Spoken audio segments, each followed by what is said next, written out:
자, 이제 배터리 얘기를 하겠습니다. 워낙 또 개인 투자자분들이 배터리 관심을 좀 많이 갖고 계신데, 일단 이제 SK 이노베이션이 지금 미국에 이제 이 공장 설립을 이제 진행을 하고 있고, 유럽 쪽에도 이제 헝가리 쪽에 3사 공장 이제 추가 건설할 예정이라서 2025년도에 이제 배터리 게임 체인저가 되겠다고 좀 밝혔는데, 그거와 좀 맞물려서 사실 뭐 그 삼성 SDI도 지금 계속, 삼성 SDI는 아직 좀 공장이 없는 것 같은데, 뭐 어차피 LG랑 SK는 있는 상태에서 SDI도 좀 미국에 좀 공장을 이제 건설하지 않을까 하는 그런 기대감들이 높아지고 있는 것 같은데, 좀 그 교수님 어떻게 보세요? 그러니까 SK그룹의 증설이라든가 삼성도 좀 할 가능성이 높다고 좀 보고 계시나요?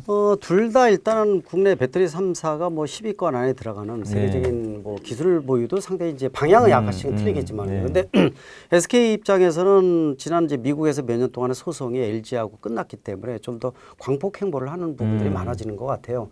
미국 공장 증설도 그렇고 미국 자동차 제작사하고 이제 합작 형태로 진행하는 것도 이제 수면 위로 올라오고, 또 유럽 공략도 가속화시키고 있다는 거. 그러나 아직도 이제 적자인 거는 물론 이 흑자로 언제 전환되느냐에 대한 고민이 좀 있거든요. 근데 물론 이 배터리에 대한 부분들이 뭐 예상이 나오지만은 향후 5, 6년 이내에는 배터리가 공급량이 수요에 비해서 딸릴 것이다. 전기차가 워낙 그 생각 이상으로 보급이 많이 되고 있거든요. 저도 이제 올해 전기차 자체를 많아봤자 한 400만 대 생각을 했는데 지금 벌써 450만 대, 심지어는 뭐 500만까지도 얘기가 나올 정도거든요. 그만큼 뭐 국내에도 전기차 전용 플랫폼을 통해서 완성도 좋은 전기차가 많이 나오다 보니까 세계적인 흐름이 이제 그렇게 되다 보니까 배터리도 많이 딸립니다. 그래서 SK에서 글로벌 시장에 대한 공격적인 부분들은 상당히 의미는 있다라는 부분을 통해서 규모의 경제를 통해서 좀 더 흑자로 전환할 수 있는 주도권을 쥐겠다라는 부분들. 그래서 LG하고의 어떤 소송으로 인해서 생겼던 상당히 2, 3년 동안 상당히 헤맸다 이렇게도 보고 있거든요. 그런 측면에서 해소된 부분이 아마 폭발적으로 나오는 부분이 아닌가 이렇게 보고 있고, 삼성 SDI 같은 데는 사실 미국 공장에 대한 것들은 아마 진행이 될 것으로 좀 보고 있습니다. 일단은 뭐 국내에서 LG하고 SK 자체가 미국의 1, 2위 자동차 업체하고 합작 형태로 이미 진행을 했는데, 사실 삼성 SDI는 미국의 스타트업 기업이죠. 뭐 트럭 전기차 업체, 우리가 이제 리비안이라고 얘기를 하죠. 이런 기업하고도 이미 뭐 이 배터리 공급량이 많지는 않지만 지금 이미 진행 중에 있다 이렇게 보고 있고, 또 삼성 하게 되면 가장 대표적으로 배터리 공급하던 데가 BMW거든요. 그래서 BMW 쪽이 5세대 모델이 이제 본격화되면서 수면 위로 올라오고 또 규모의 경제를 통해서 좀 키우고 있거든요. 그래서 아마 이런 부분들을 통해서 머지않아서 삼성도 미국 공장에 대한 것들, 특히 이제 바이든 대통령이 자국 우선주의를 선언하면서 50% 이상 부품 써라, 배터리도 우리 여기서 만들어라 라는 부분이 많이 있기 때문에 결국 미국 시장에 대한 그림을 그린다면은 먼저 미국부터 자동차 공장에 대한 것들 100% 본인의 자본 투자는 아니겠지만 합작 형태로 진행되는 부분이 나오지 않을까 하는 측면에서 일단 양 배터리 회사의 어떤 광폭 행보에 대한 것들은 더 커지지 않을까 이렇게 예상을 할 수가 있습니다. 그래가지고 듣다 이제 미국 얘기에다 좀 궁금해서 좀 물어보고 싶은 게요. 그러니까 미국은 제가 알기로는 픽업 트럭이나 대형 SUV가 엄청나게 많이 팔리는 걸로 알고 있거든요. 거의 세단은 잘 안 팔린다고 알고 있는데, 특히 픽업 트럭 규모가 엄청 크잖아요. 근데 이제 전기차로 갔을 때 제가 좀 약간 이제 이게 걱정이라고 할지 모르겠는데, 현대차하고 기아는 픽업 트럭, 이번엔 물론 산타크루즈가 나오긴 했지만 아직은 좀 양산 능력이라든가 그러니까 다른 GM이나 포드에 비해서는 부족한 걸로 알고 있는데, 맞습니다. 그러니까 어차피 미국 시장에 전기차가 열리면 교수님 어떻게 보세요? 그냥 이 전기차는 그래도 테슬라가 주도를 하니까 세단 형태로 좀 간다고 보시는 건지, 아니면 전기차도 똑같이 미국 시장과 똑같이 그냥 픽업 트럭 형태가 대세라고 좀 보고 계세요? 픽업 트럭은 제가 보기에는 미국만의 독특한 구조지 않습니까? 그 시장 규모 자체가 뭐 한 거의 많을 때 400만 대까지 올라가 있어요. 근데 이제 그래서 한미 FTA를 통해서 원래 트럼프가 또 10년 연장을 시켜놨는데, 원래는 지금 이미 열렸어야 됩니다. 열려서 픽업 트럭이 전 세계 시장에 지금까지 수십 년 동안 독특한 수백만 대 시장인데 아무한테도 열어주지 않았어요. 그걸 한미 FTA를 통해서 열어준 거였었거든요. 근데 트럼프가 다시 또 10년 연장을 시킨 겁니다. 예, 그게 열렸으면 새로운 그림이 시장 창출이 될 수 있는 부분인데, 그만큼 이제 픽업 트럭은 미국 정신이 깃들어 있다 이런 생각을 많이 가지고 있어요. 말씀하신 대로 산타크루즈가 고민 끝에 이번에 나오지 않습니까? 근데 내연기관인데 전기차는 고민이 많은 거예요. 일단은 이 에너지 밀도가 높은 리튬이온 배터리 가지고 진행을 하지만은 상대적으로 이 배터리가 이 전기차 가격의 40%에서 50%가 많을 때는 50%까지 올라갔거든요. 근데 이 픽업 트럭은 2톤이 넘습니다. 차가 무겁거든요. 그리고 출력도 세야 되는데 전기 트럭을 만드는 거는 고민이 많아요. 국내에도 물론 1톤 트럭 두 가지가 모델이 나와서 선풍적 인기를 끌고 있지만은요. 물론 이제 픽업 트럭이 전기 픽업 트럭이 나오는 거는 그만큼 배터리나 전기차 기술 개발에 많이 됐다는 뜻도 가지고 옛날에 엄두도 못 냈던 모델들입니다. 근데 이게 나오기 시작했다는 얘기는 뭐 한번 충전시켜서 300km, 400km 가는 것들도 나오고요. 300km 되는 거. 네. 그러다 보니까 아마 이 모델로 봤을 때는 양면적인 부분이 있는 겁니다. 그러니까 세단에 대한 장점이 있고 픽업 트럭에 대한 장점, 특히 이제 SUV는 그 사이에 끼어서서 시장의 반을 차지할 정도로 시장도 커지고 있어서 아마 다양성 있는 모델이 나오지 않을까라는 측면에서 산타크루즈가 이번에 내연기관이 첫 모델로 나왔는데 이걸 기반으로 해서 아마 이 전기 트럭 쪽도 아마 생각을 할 겁니다. 아마 고민이 지금 될 겁니다. 근데 그림은 그려졌다 이렇게 보고 있는데 언제 타이밍 또 이제 이 내연기관 픽업 트럭이 이번에 산타크루즈가 얼마큼 인기가 있느냐라는 부분들도 눈여겨 좀 봐야 되는 부분이어서 아마 이 첫 단추지만은 의미 있는 진출이다. 그리고 이게 아마 인기를 끈다 그러면은 전기 픽업 트럭 시장도 현대차 그룹에 비해서는 놓칠 수 없는 시장이다. 워낙 미국 시장이 크기 때문에. 그러나 또 한 가지 단점은 미국 시장 이외에는 픽업 트럭은 없다는 거죠. 예, 그게 이제 또 동전의 양면이 아닌가 이렇게 보고 있습니다. 그러니까 이걸 제가 그거 보면서 딱 느낀 게 배터리에선 좋을 것 같더라고요. 네. 왜냐하면 이번에 그 GM에서 만드는 그 약간 픽업 트럭형 뭐 포드도 마찬가지지만 맞습니다. 이게 우리나라 배터리가 탑재가 되는 걸로 알고 있는데 예. 이게 그거 보면서 느꼈던 게 출력 말씀하셨으니까 중국은 할 수 없다고 저는 네. 느꼈거든요. 중국은 단거리용이 좀 많잖아요. 그렇죠. LFP 배터리 맞습니다. 위주니까 배터리는 좋은데 왜 좀 걱정이 됐냐면 아니 미국 시장이 열리는 건 좋은데 현대차가 픽업이 좀 약한데 네. 전기차마저도 픽업이 돼버리면 이거 진짜 고민이 좀 클 것 같아요. 맞습니다. 포드 F150 그래서 전기차라든지 좀, 이런 모델들 이번에 바이든 대통령이 뒤에다 차놓고 한 게 F150 전기차 전기 픽업 트럭이거든요. 포드. 근데 이런 모델들이 사실은 국내에서 합작회사에서 만든 배터리 회사 입장에서는 굉장히 수요가 늘어나니까 공급량을 늘리면서 상당히 의미가 있죠. 근데 이제 현대차도 고민이 많은 겁니다. 그러니까 뭐냐면은 미국 시장은 신장 분명히 키워야 되고 또 픽업 트럭도 근데 아까 말씀드린 대로 수요는 크지만 미국만의 시장이거든요. 미국만의 글로벌 시장이니까. 시장 공략은 의미가 없거든요. 그러니까 이 부분을 다양하게 만들기에는 위험성이 커요. 그러니까 한 모델을 가지고 가장 시너지를 내서 최적화 모델을 미국에 내놓고 반응을 보고 요거를 모디파이해서 전기차용으로 바꾼다든지 이런 그림이지 서너 가지 차종을 내놓기에는 너무 좀 투자 대비해서 얻는 게 좀 약하다 이렇게 볼 수가 있죠. 네, 알겠습니다. 이거는 좀 정희석 회장님이 잘 고민해 주시면 좋을 것 같아요. 자, 그리고 이번에 ESG 경영평가에서 그 SK 이노베이션하고 삼성 SDI가 이제 A 등급을 좀 받았는데 LG는 또 B 등급을 좀 받았더라고요. 그러니까 환경 등급은 C, 사회는 A, 지배구 좀 B 플러스. 왜 이렇게 좀 박한 평가를 받은 건가요? 한마디로 말씀드리면 네. 지금 ESG 평가는 사실은 크게 개의치 않아도 된다. 아, 지금. 네. 왜냐하면 ESG 평가 방법 자체가 표준화되어 있지 않고 굉장히 중구난방식이고 여러 가지 문제가 사실 있기 때문에 지금 ESG 기업들이 ESG 평가를 가지고 그 기업의 가치를 평가한다. 이거는 사실은 지금 그렇게 고려하지 않아도 된다. 제가 볼 때는 크게 의미를 두지 않아도 되는데 뭐 이게 기본적으로 SK이노베이션, SDI, LG 화학이 잘 받을 수가 없죠. 화학회사가. 그죠. 화학회사가 예를 들어서 이 평가를 A 받는다? 그건 평가가 좀 웃기는 얘기죠. 그리고 가버넌스 평가, 우리나라 기업들이 가버넌스 평가 잘 받는다? 저는 거짓말을 봅니다. 그래서 저도 ESG 평가 여러 가지 뭐 관여를 하고 있지만 지금 ESG 평가는 그렇게 신뢰할 개의치 않아도 된다 생각합니다. 자, 그리고 LG그룹이 이제 그 LG 전자가 예전에 오스트리아 헤드램프 회사 ZKW도 인수를 했고, 그 다음에 이제 최근에 그 차량용 인포테인먼트 알루토도 합작해서 이제 출범을 했고, 또 이제 7월 1일 날 이제 LG 마그나 이파워트레인이 이제 출범을 하게 되는데, 이게 진짜 저도 이제 항상 궁금했던 게 저러다 진짜 차 만드는 거 아닐까. 삼성도 차 만들고 싶어 했잖아요. 근데 LG 진짜 이제 모든 걸 갖출 가능성이 높아진 것 같은데 어떻게 보세요? 차까지 만든다고 보시고 계시나요? 아마 만들 거예요, 나중에는. 제가 이제 예전에도 칼럼을 7, 8년 전에 썼던 것 때문에 문제가 LG카 삼성카 나온다. 장기. 왜 그러냐면 이제 전기차에 대한 부분들은 제가 이제 전기차 협회장도 맡고 있잖아요. 그러다 보니까 뭐 정책이나 이런 방향 또 기술적인 부분들 많이 관련하는데 전용 플랫폼을 통해서 배터리 모터 바닥에 깔고 시스템을 얻는 부분들인데 애플카의 의미가 상당히 커요. 그래서 왜냐하면 애플카가 스마트폰에서 이제는 모빌리티 쪽으로 무대를 옮깁니다라는 하나의 선언이거든요. 그러니까 애플카 구현이라는 게 일종의 반도체 위탁 생산인 파운드리를 이 전기차 파운드리도 등장을 한다고 봐요.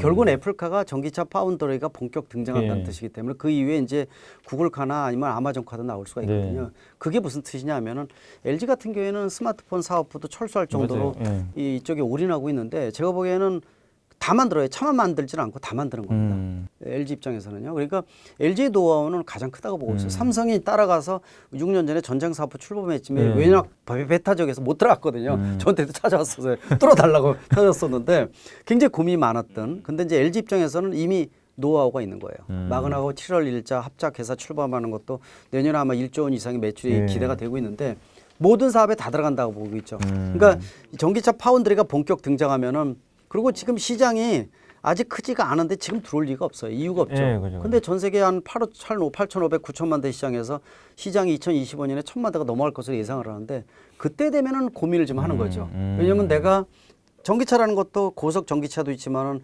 초소형 1, 2인승 마이크로 모빌리티도 있고 퍼스널 모빌리티 네. 굉장히 다양한 모델들이 있거든요. 얼마든지 진출할 수 있는 기회는 많습니다. 그래서 이 시장이 얼마큼 커지느냐에 따라서 타이밍을 볼 겁니다. 지금은 굳이 저걸 만들 필요는 없죠. 네. 그러나 내가 모든 것을 다 갖고 있는 거죠. 배터리, 심장도 가지고 그죠. 다 갖고 예, 있잖아요. 맞아요. 근데 현대차는 아까 내자 말씀하셨지만 고민이 많죠. 열심히 만들었더니 심장 주세요라고 이제 손벌리 되니까 그러니까. 내가 갖고 있는 거 개념이 틀린 거죠. 이제 그런 측면에서 보면은 LG는 거꾸로 이제 전기차 플랫폼이 또 굉장히 큰 산입니다. 테슬라 전기차가 아직도 나사 빠진 게 있지 않습니까? 예. 어려운 거예요. 비상 탈출에 대한 거 고민, 또 예를 들어서 뭐 그거 말고도 단차 문제, 뭐 도장 문제 등등 여러 가지가 있지 않습니까? 그래서 자동차 제작사가 아닌 곳은 자동차를 접근하기가 또 힘든 산이 있어요. 서로가 난제들이 좀 있죠. 근데 시장이 커지면 얘기는 틀려집니다. 그것도 제가 보기엔 머지않았다 이런 생각도 가질 수가 있습니다. 예. 아무튼 LG전자의 좀 행보 한번 계속 기대를 한번 해보도록 하겠고요. 그리고 상반기 이제 모빌리티 시장에서 제일 뜨거웠던 게 어쨌든 이제 차량용 반도체 아까도 좀 잠깐 언급을 했지만 부족 현상이 좀 아니었나 싶긴 한데 최근에 이제 일본의 반도체 대표 설계 회사 르네사스가 이제 100% 공장 가동하겠다라고 언급하면서 이제 조금씩은 이제 해소가 되는 그런 느낌이긴 한데 삼성과 SK에서도 제가 알기로는 삼성과 SK는 지금 차량용 반도체 좀 거의 비중이 없는 걸로 좀 알고 있는데 이게 반도체를 내놓을 수, 그러니까 차량용 반도체도 할 거라는 얘기들이 좀 자꾸 돌고 있는데, 그러니까 두 분께서 한 번씩 좀 답변해 주시면 좋을 것 같아요. 먼저 그 교수님께서 좀 어떻게 보고 계세요? 간단히 말씀드리면은 저는 직접 설계하기보다도 파운드리 형태일 가능성이 높다 이렇게 파운드리. 보고 있어요. 아까 이제 말씀드렸지만은 뭐 현대 모비스라든지 또 그밖에 중소 중견 관련 뭐 이 팹리스 회사들이 여러 개가 있거든요. 이미 진행되고 있는 것들도 많이 있기 때문에 굳이 뭐 여러 가지 난제를 갖고 있는 어려움을 갖고 있는 부분들을 만들어주기보다 이 직접 진짜 이 파운드리 형태로 위탁 생산해 주는 부분들 아마 그런 부분이 강조되지 않을까.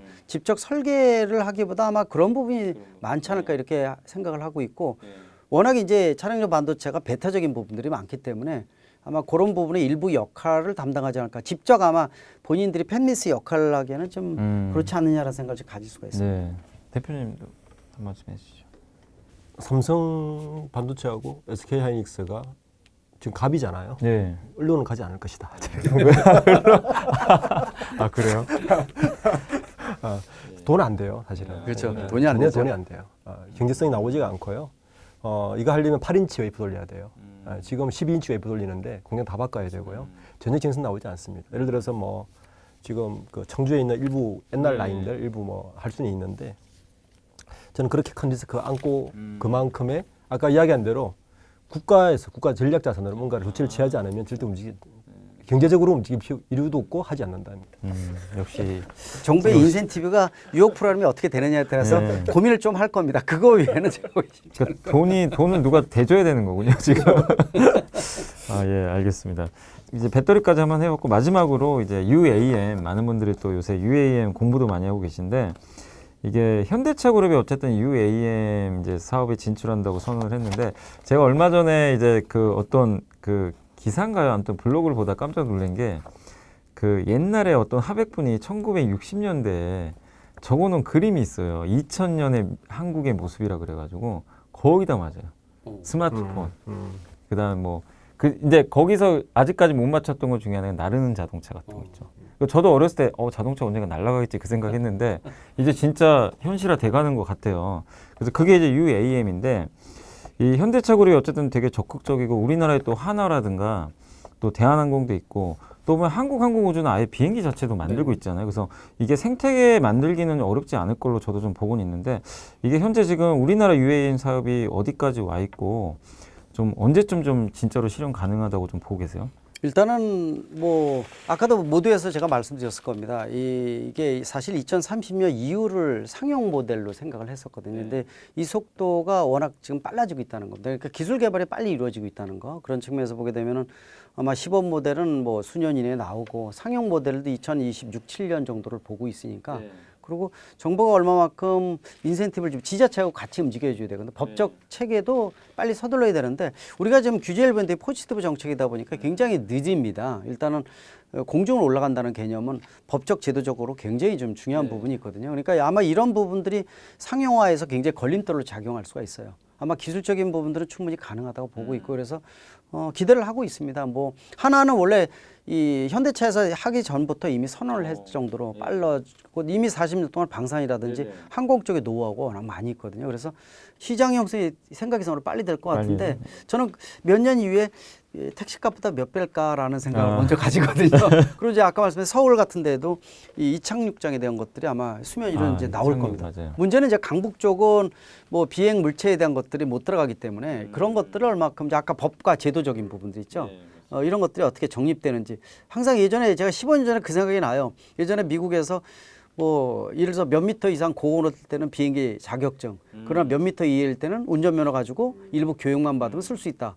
이런 것들이 이제 결정되는 게 벌써 미국은 15년, 20년 전에 만들었거든요. 근데 우리는 어떻게 되는지에 대한 그림이 아직 명확하지 못한데 아마 그런 부분을 비롯해서 빨리 올 것 같아요. 일단 기술 개발은 빨라지고 있다는 거. 예, 그런 부분들은 좀 눈여겨보는데 네. 일단 제일 중요한 게 안전에 대한 부분들이 가장 큰 포인트가 되지 않을까 이렇게 보고 있습니다. 네네. 그리고 이제 어쨌든 하나에서 지금 또 제일 좀 제가 이제 이목이 집중되는 게 그 김승현 회장이 장남이 하나솔루션 네. 그 김동관 사장님이 사업을 되게 좀 적극적으로 하시더라고요. 특히 우주에 꽂히신 분 같더라고요. 굉장히 보니까. 그래서 이게 결국엔 UAM과 연관이 돼 있는데 막 그 인공위성 회사 하나 또 인수도 하고 그랬는데 좀 어떻게 보세요? 하나 좀 지배구조라든가 이런 좀 김동관 회장이 지금 하고 있는 이런 거에 대해서 좀 시장에서는 또 어떻게 좀 평가를 하고 있는지 좀 궁금하긴 하거든요. 그 두 가지죠. 그 하나그룹은 이제 현대차처럼 지배구조가 마무리가 안 됐어요. 아, 안 됐어요. 예, 왜냐하면 하나라는 원래 모태기업이 이제 메인인데 예. 이 지분의 30%를 김승현 회장이 네. 여전히 갖고 있고 김동관 그 나머지 4명제가 네네. 지분을 갖고 있지 않아요. 아, 근데 그래서 현대차 그룹의 글로비스 같은 기업을 하나 만들었죠. 예, 그게 바로 하나솔루션, H솔루션, H솔루션이라는 기업을 만들고 지금 어떤 과정이냐면 이 H솔루션의 가치를 계속 키우는 작업을 하고 있어요.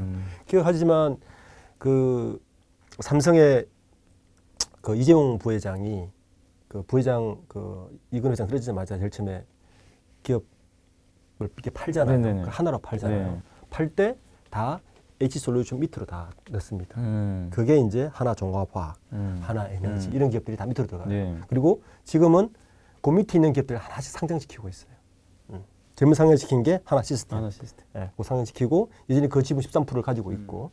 그러니까 지금 계속 가치를 높이고 있는 작업 중에 있다. 언젠가는 이 다 상장되고 나면 그 총알로 이 H솔루션이 주 하나하고 합병을 하는 합병. 식으로 갈 가능성이 제일 크죠.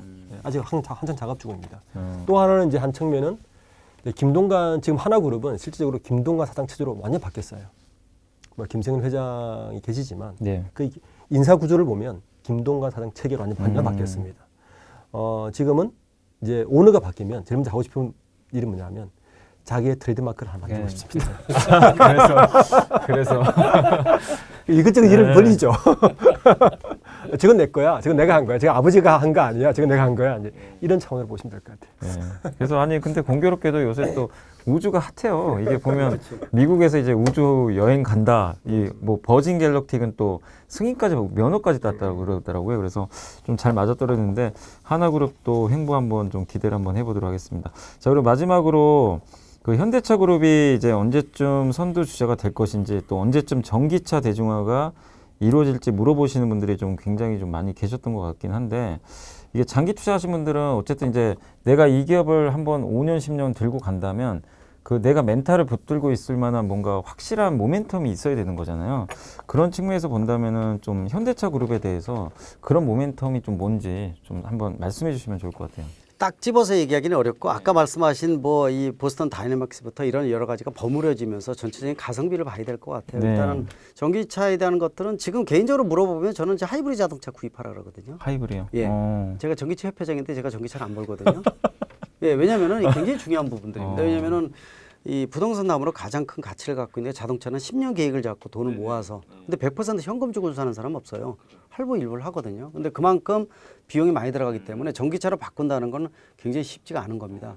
예, 그래서 아마 이런 것들이 일반 대중성 있게 있기 위해서는 뭐 충전기 문제라든지 각종 아직 핸디캡에 대한 것들을 해소하고 또 보조금을 주지 않고 내연기관하고 전기차 가격이 똑같아지는 시점도 나와야 되고 그 시점을 향후 한 5년 정도를 보고 있어요. 2025, 6년 정도. 연간 전 세계 1,000만 대 이상 판매되는 아마 그 정도 되면은 충전 인프라부터 시스템이 구현되지 않을까. 그리고 이미 현대차 그룹 같은 경우에는 전기차가 올해 전기차 전용 플랫폼 이 GMP를 통해서 나오면서 세계적인 수준까지 올라와 있거든요. EV6나 아이오닉 5, 뭐 후반기에 제네시스 전기차 하나하나 저 평가하고 하나하나 다 시스템을 보니까요. 뭐 전체 평가해 주는데 굉장히 완성도가 뛰어나요. 세계 최고급 수준까지 왔다.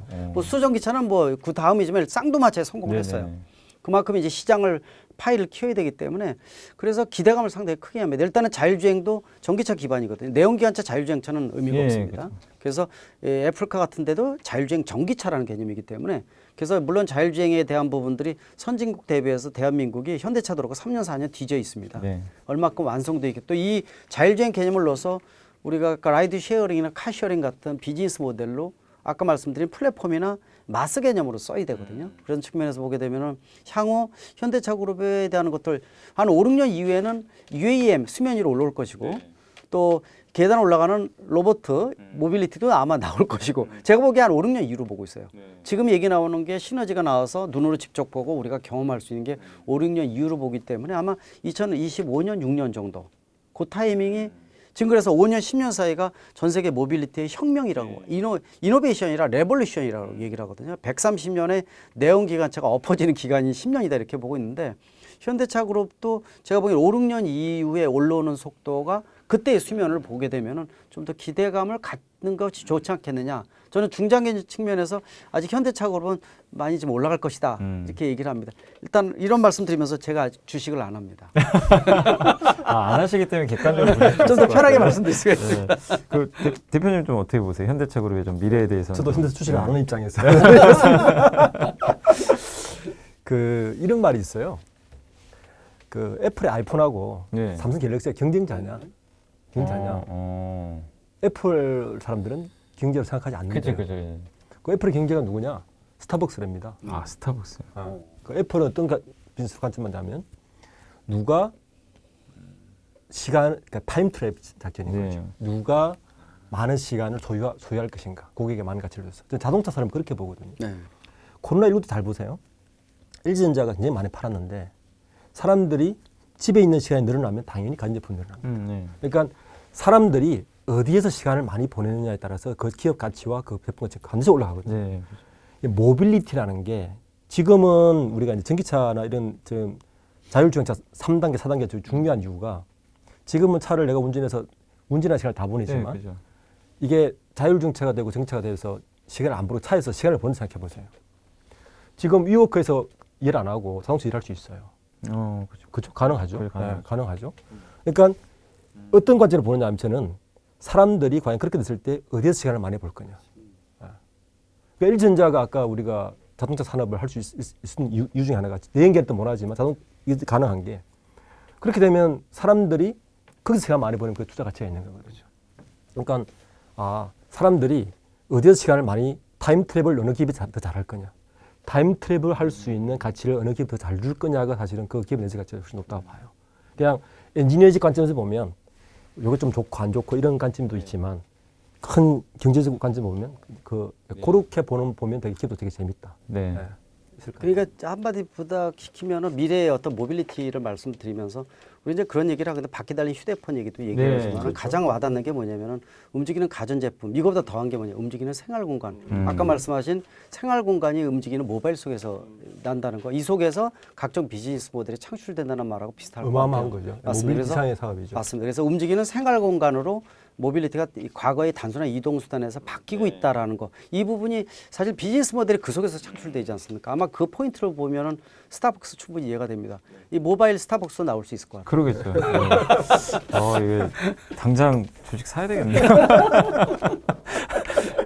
그러니까 이 두 분 얘기를 듣고 보니까 우리나라가 지금 모빌리티에 어쨌든 뭔가 준비가 너무 잘 돼 있는 것 같고 또 미래도 좀 밝아 보여서 이렇다는 게 또 우리 한국 주식시장의 전망도 밝아 보여요. 사실 오늘 얘기를 듣고 보니까 그래서 여러분들이 물론 이제 오늘 말씀드린 내용들은 여러분들이 뭐 좀 투자에 이게 뭐 무조건 이렇게 된다는 아니고 우리가 이제 예상을 하는 건데 그 주식 투자 사실 좀 어렵잖아요. 그렇지만 이제 이런 미래에 여러분들이 동의를 하신다면 그런 모빌리티 산업을 좀 공부하셔서 미리미리 투자하시는 것도 저는 좀 충분히 나중에 좋은 좀 결과를 초래할 수 있는 요인이 좀 되지 않을까라고 좀 생각을 하고 있습니다.